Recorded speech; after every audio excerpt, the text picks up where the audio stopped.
Good morning, everyone. Bonjour. My name is Ross Siemens, and I have the honor of being the mayor of the city of Abbotsford.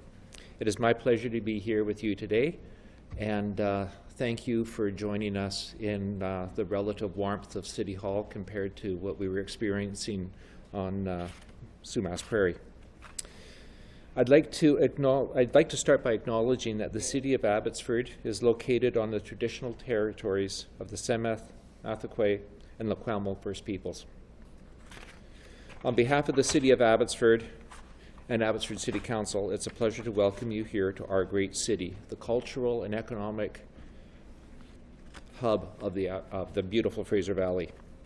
Today, the Honourable Bill Blair, President of the King's Privy Council for Canada and Minister of Emergency Preparedness, will be making a funding announcement under the Disaster Financial Assistance Arrangement Fund to provide disaster recovery funding here in British Columbia. The Minister is joined by the Honourable Pam Alexis, BC Minister of Agriculture and Food, Taleeb Noormohamed, Member of Parliament for Vancouver Granville, myself, and Chief Dalton Silver from Sumas First Nation.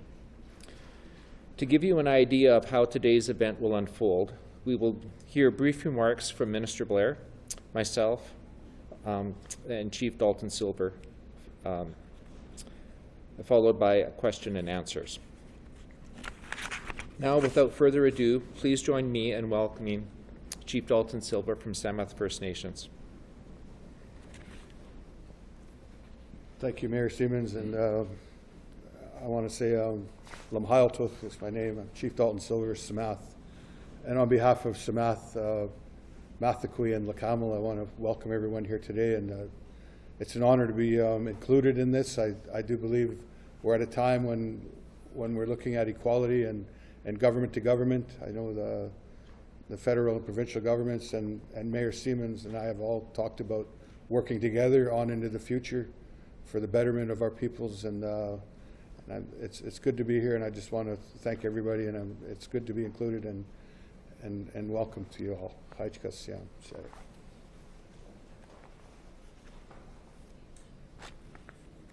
Thank you, Chief Silver. We have been friends our families have been friends for many generations, so it's a pleasure to have you here. Next, I'd like to invite MP Taleeb Noormohamed to introduce Minister Blair.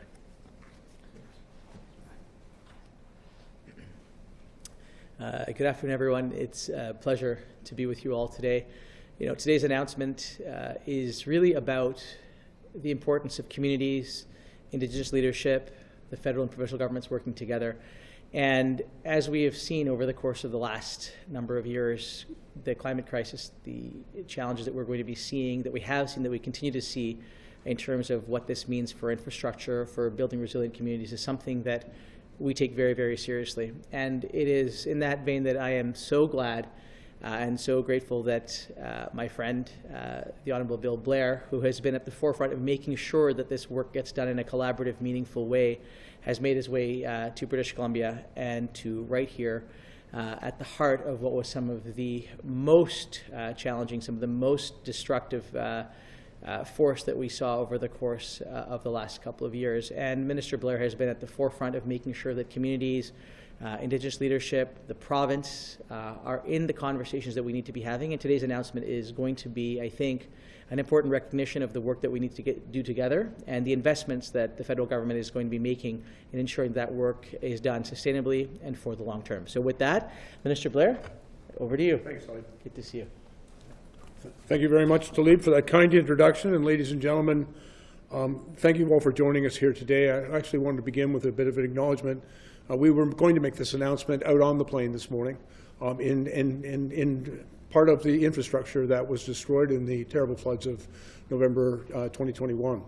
But of course, we were also reminded that sometimes weather can impact our best laid plans, and I want to thank the members of the media who joined us here today for their accommodation and for putting up with the changes that we had to make. And I'm very grateful, by the way, to the mayor for making this space at Abbotsford City Hall available to us today to make this important announcement. I'd like to begin, if I may, by acknowledging that we are making this announcement this morning in the city of Abbotsford, which is located on the traditional territories of the Sumas, Musqueam, and Lekwimel nations. And I also want to thank my good friend, Chief Dalton Silver, from the Sumas Nation, for joining us here today. That relationship and those acknowledgements are an important part of all of our work. And we have benefited tremendously from our friendship and partnership and learning of the traditional knowledge and the history of this region of the world as we've done the important work together of helping people recover from the extraordinary events that this area has experienced. And as everyone here is well aware, in 2021 was in fact an unprecedented year for British Columbians, from fires and extreme heat waves to the devastating flood we've talked about over the course of a single year. The provinces was dried out, scorched, and then flooded. I've had the opportunity on many occasions to travel to British Columbia over the past year to meet with the mayors, First Nations leaders, and residents of the affected communities. And they have shared stories about the losses and hardship that they experienced. And they have stressed the need for greater partnership and coordination and the importance of building lasting resiliency as we recover from these events.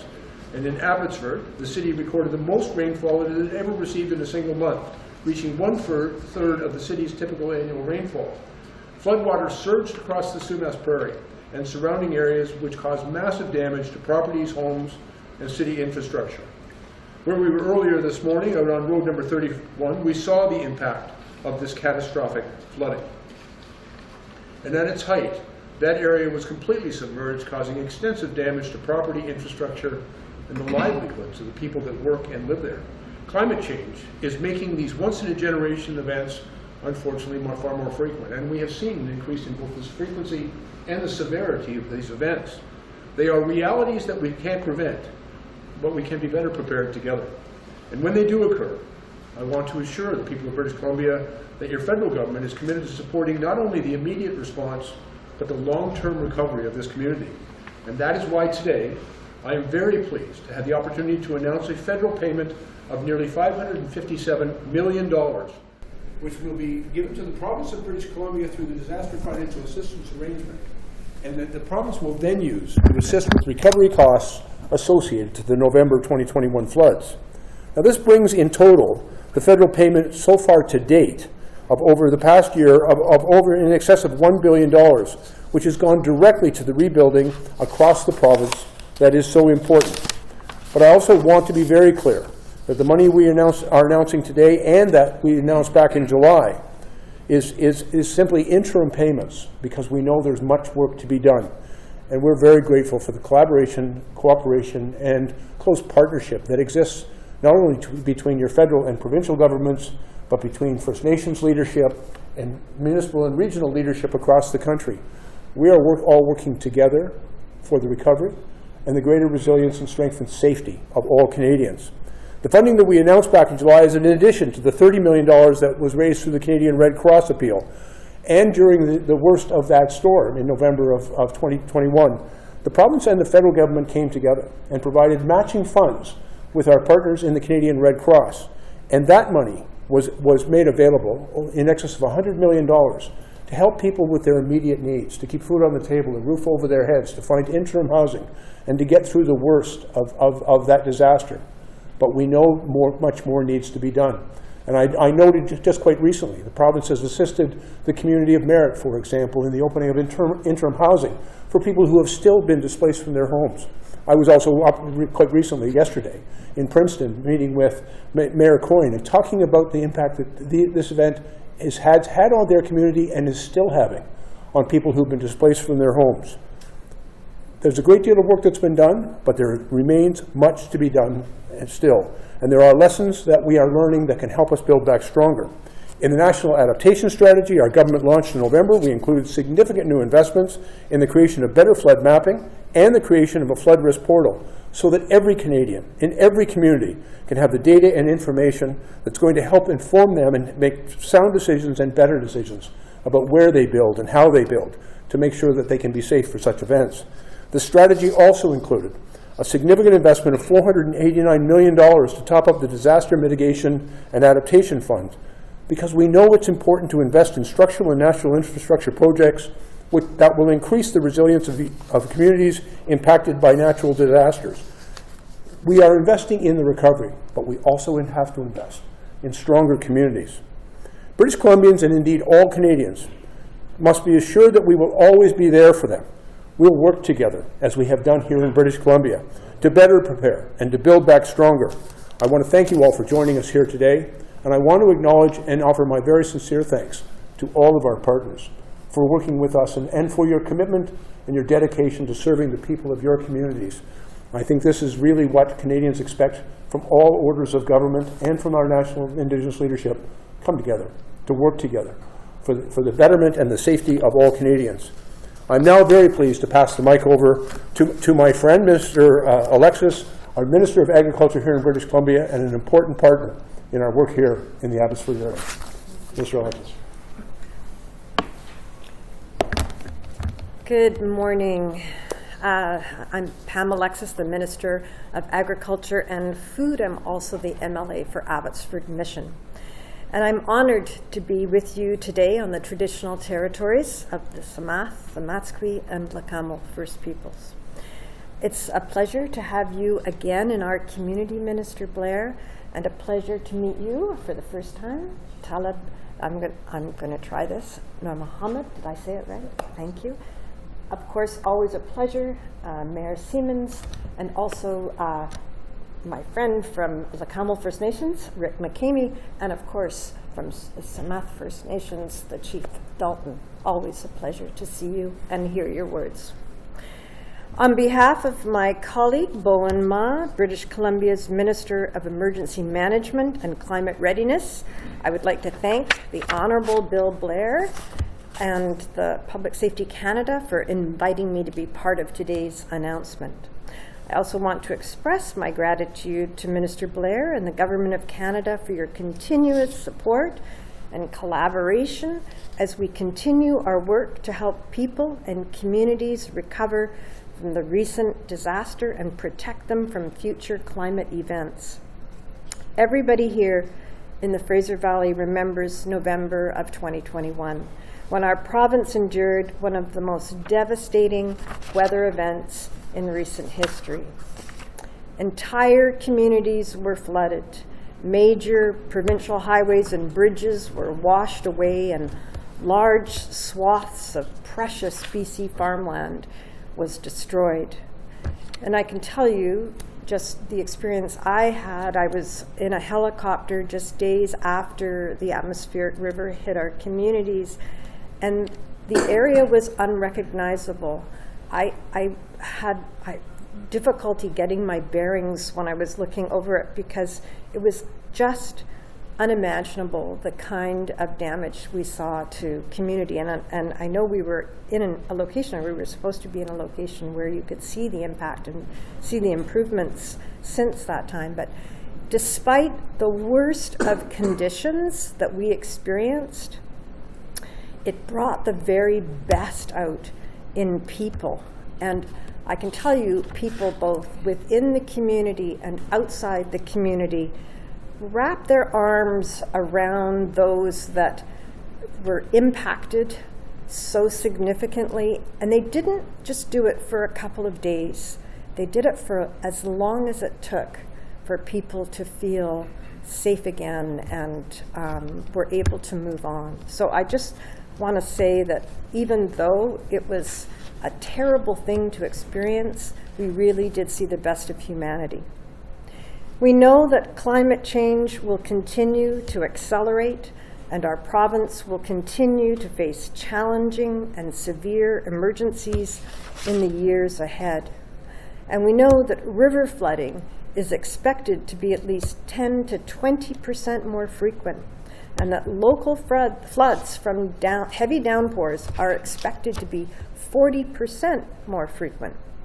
And that's why it's clear that all of us, First Nations and local, provincial, and federal governments, must work together to make our people and communities more resilient to climate-related emergencies.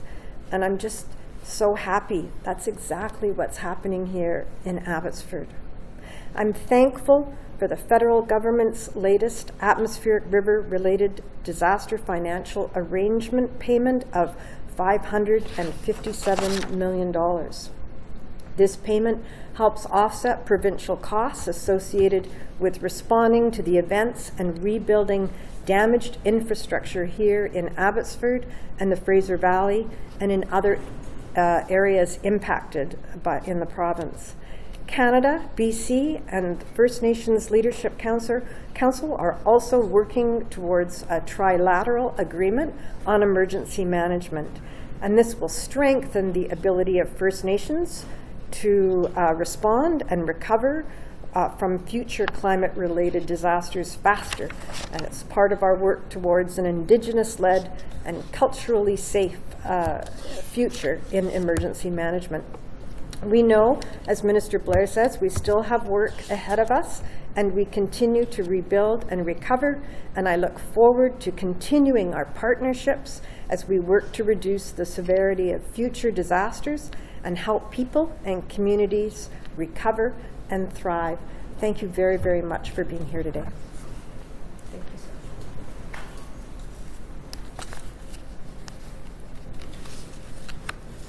Thank you. We appreciate your words. It's great to be here today with these leaders in appreciation of their commitment to helping Canadians and the communities impacted by the atmospheric rivers and storms of November 2021. In Abbotsford, the agricultural capital of Canada, we experienced a devastating once-in-a-100-year flood event when the Nooksack River in the U.S. overtopped its banks and headed north, overtook the Sumas River, and breached a 100-meter section of Sumas Dike. This led to the evacuation of more than 3,000 people from 1,100 properties in Sumas Prairie, the closure of the Trans-Canada Highway, and the U.S.-Canada border.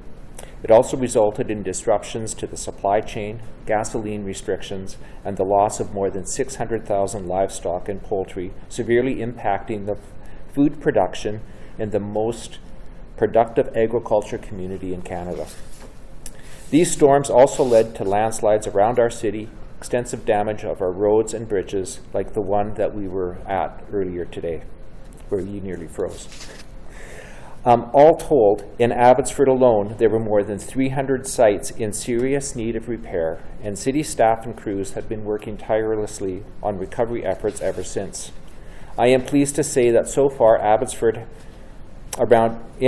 around 200 of these damaged sites have been repaired, and thanks, in part, to the initial round of the disaster financial assistance arrangements we received from the Government of Canada through the province of British Columbia and other forms of funding they provide.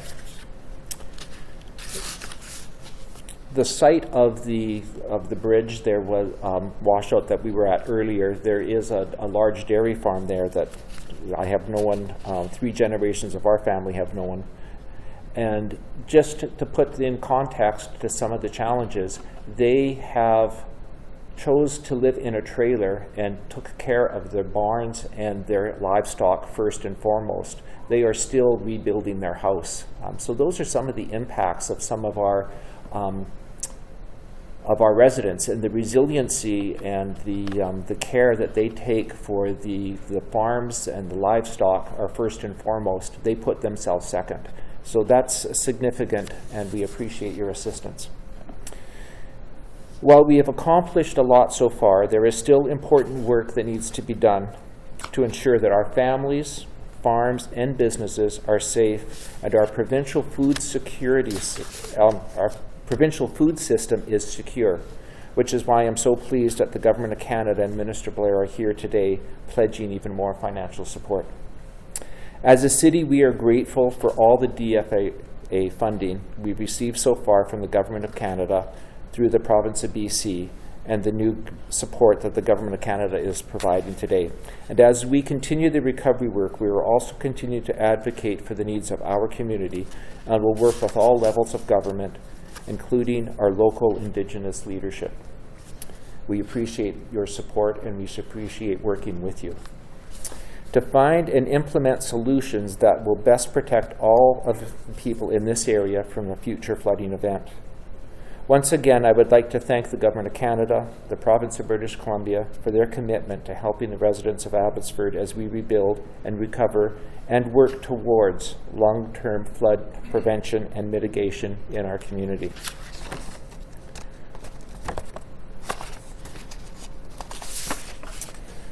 Now I believe it is time for questions, and I'm going to turn that over to Annie to manage that portion of this. Thank you. Thank you very much, Lieutenant. We'll now proceed with questions from the media. One question, one follow-up, please.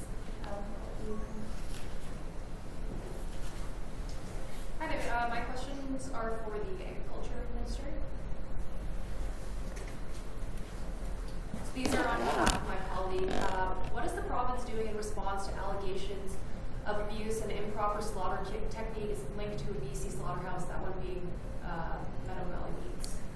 Thank you for the question. It's troubling anytime we hear stories of animal abuse, and we did receive a letter and video yesterday, and I can assure you we're looking into the situation immediately. Thank you.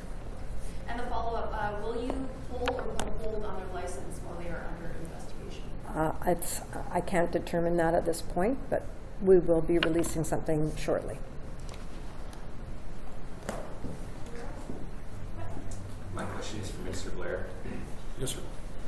Where is the money going? Who are these checks being cut to? And, you know, to think about emergency preparedness, that is a proactive term, like being prepared. Yes, sir. So this is a reactive thing. How are we supposed to be assured that this is going to make any difference now that we know that these things are going to increase in severity? Yeah, thank you very much. It's an excellent question, and one that we're working on together.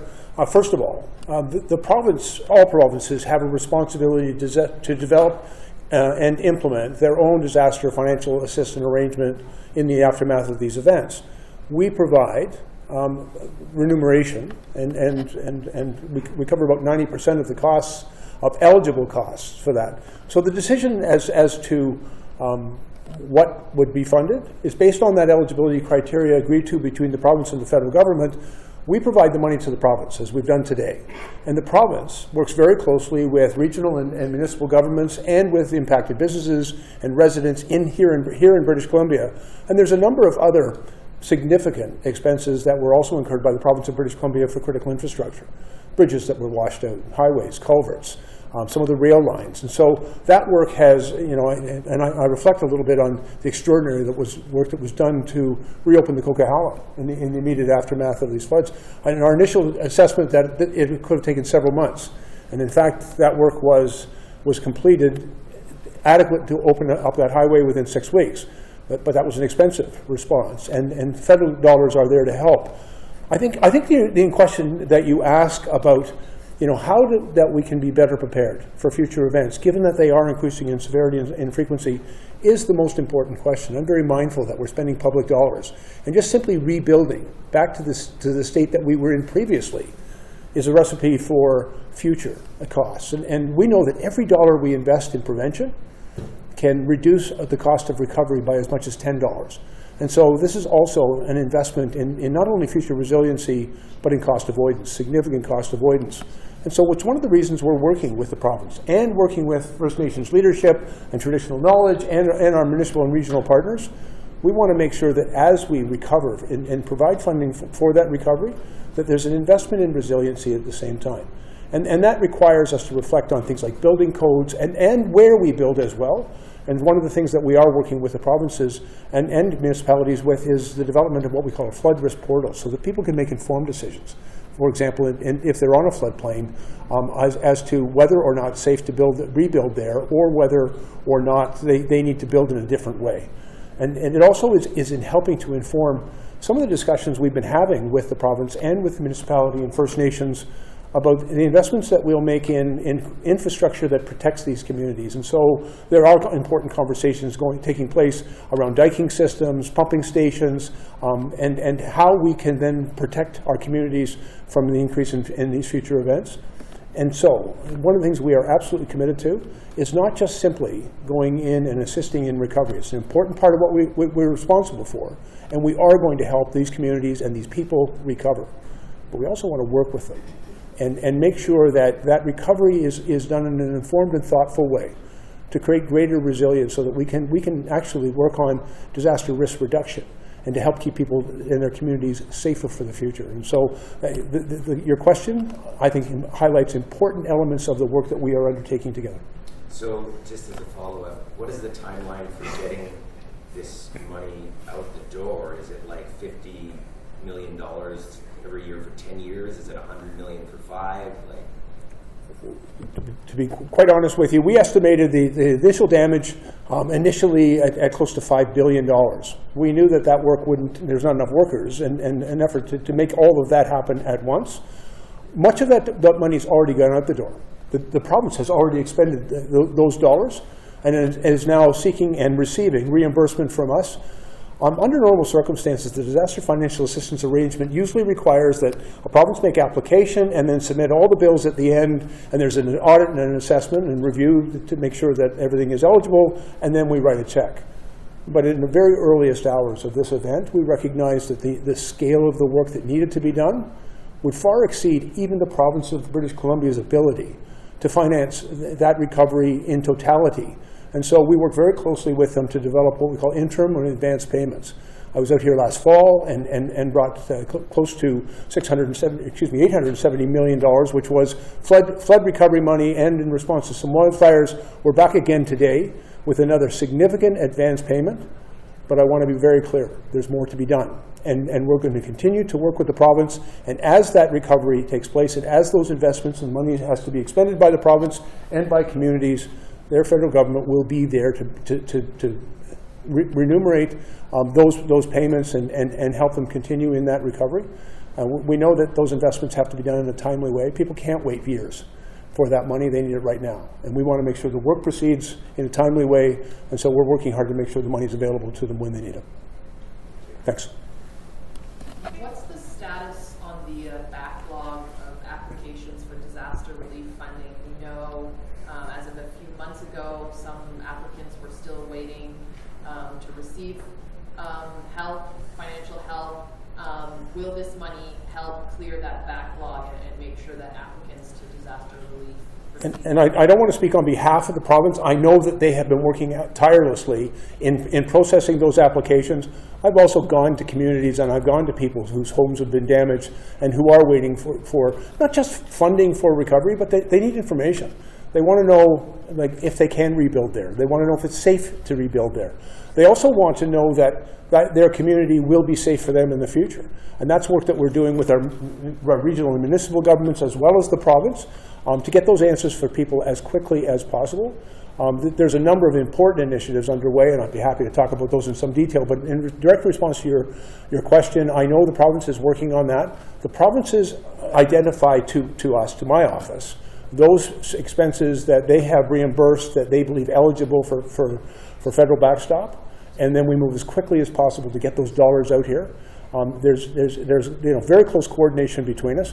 And one of the things that did happen that I think was very helpful and has really expedited our response is in the various early days of this disaster, the Prime Minister and then Premier Horgan formed a joint committee, which was made up, first of all, of provincial and federal ministers representing all of the different ministries that were impacted by this.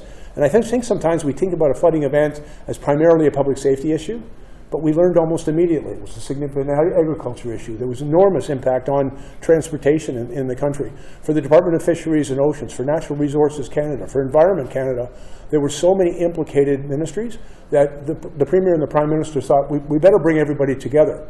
But we also recognized when we formed that table that we needed the voices of national Indigenous leadership.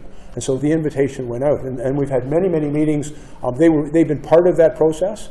Everybody's working together to respond in the right way. But the task is monumental. And we've got, if we're going to spend these public dollars, we want to get it right. And so making sure it's informed by a careful analysis of those risks and ways in which we can reduce those risks is the important work that we're doing together. And what about the flooding of the Nooksack River in Washington State? What's being done to prevent it on the U.S. side from then spilling over into B.C.? Yes, ma'am. And I can tell you there's been important discussions already between the two federal governments of the United States and Canada very important discussions taking place between the province of British Columbia and the state government of Washington. And there is also conversations, Chief Silver and I were chatting this morning about discussions he's been having with his family and colleagues on the other side of the Nooksack, at the Nooksack. And so there is important work going on. I'm meeting tomorrow with Minister Ma, who unfortunately wasn't able to be here today because she couldn't get away from the legislature, but we are talking about the establishment of more formalized structure and to make sure that in all orders of government, including national Indigenous leadership, that we're all at the table working together. We know if we're not able to solve the problem of the Nooksack, it's going to impact on our ability to protect this community, and so that's work that we're all committed to. And I also want to share with you, I have a great deal of confidence. We work very closely and collaboratively with our friends and allies in the United States, and you know, they recognize that together we've got work to do. Thank you very much. I think that was the last of our questions. That concludes today's event, and I believe there are coffee and tidbits for the media just outside here. Thank you for being here, everyone. It's only fair after we froze you this morning.